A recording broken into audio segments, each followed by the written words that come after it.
avec les maîtres du cosmos. C'était une recommandation. Et ils pensent que ça marche. Bien. Vous savez que le théosophe a, depuis ses interventions, cette manie d'être un puissant conspirationniste. C'est vraiment sa spécificité, c'est-à-dire c'est un monsieur qui est partisan du conspirationnisme. En d'autres termes, même dans l'édition précédente, son argumentaire a toujours été de montrer qu'une seule personne a la vérité, c'est lui.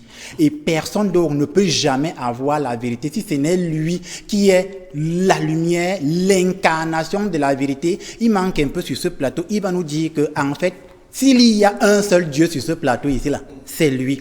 Donc, pour dire quoi? C'est son habitude à lui. Et je voudrais ici m'insurger ou alors m'inscrire en faux, parce que de prime abord, il dit que les jésuites ont créé un concept erroné de Lucifer, ce qui est faux. Moi, j'ai flirté avec les maîtres jésuites, comme on dit.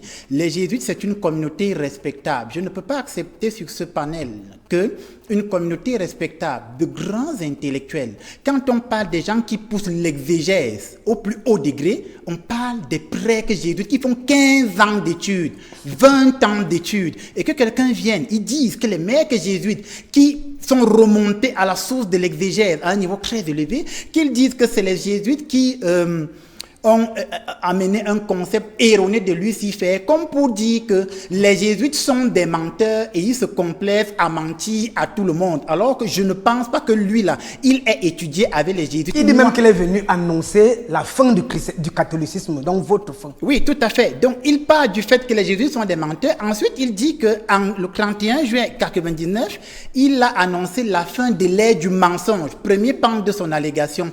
La question à se poser, c'est: nous vivons dans une société aujourd'hui où le mensonge a pris une propension et une expansion incommensurables. Comment se fait-il qu'il ait annoncé la fin de l'ère du mensonge et nous sommes dans une société actuellement où le mensonge est connu une expansion et une propension incommensurable. Aujourd'hui, on se regroupe de plus en plus avec des femmes qui disent qu'elles sont des hommes et de plus en plus avec des hommes qui disent qu'ils sont des femmes. Un grand mensonge qui perdure, qui se développe et qu'on veut nous imposer.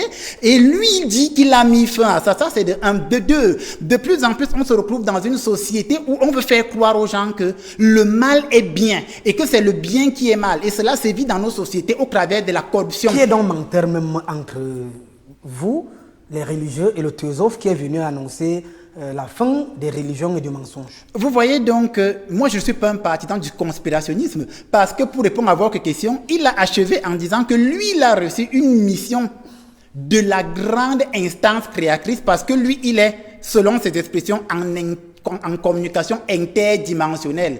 On appelle ça l'illuminisme, c'est-à-dire que c'est un concept qui parle du fait que je pense et je crois que Dieu m'a parlé à moi seul. C'est l'illuminisme. Et ceux qui font dans l'illuminisme sont très dangereux parce qu'ils vont vouloir démontrer que Dieu ne s'est adressé qu'à eux seuls et que Dieu n'a parlé qu'à lui seul. Dit cela, M. Nathan reviendrait à démontrer sur ce plateau que, à part lui sur ce plateau, Dieu ne s'adresse à personne d'autre. Et Dieu n'a confié des missions à personne d'autre. Donc, en tant que théosophe africain, il remet même en question la tradition africaine qui dit que, en réalité, la tradition africaine est polymessianiste. Lui, il revient dans l'unité du Messie. Et ce Messie, ça devient lui. C'est une erreur et une erreur très très grave. Je m'inscris en faux face à ces allégations.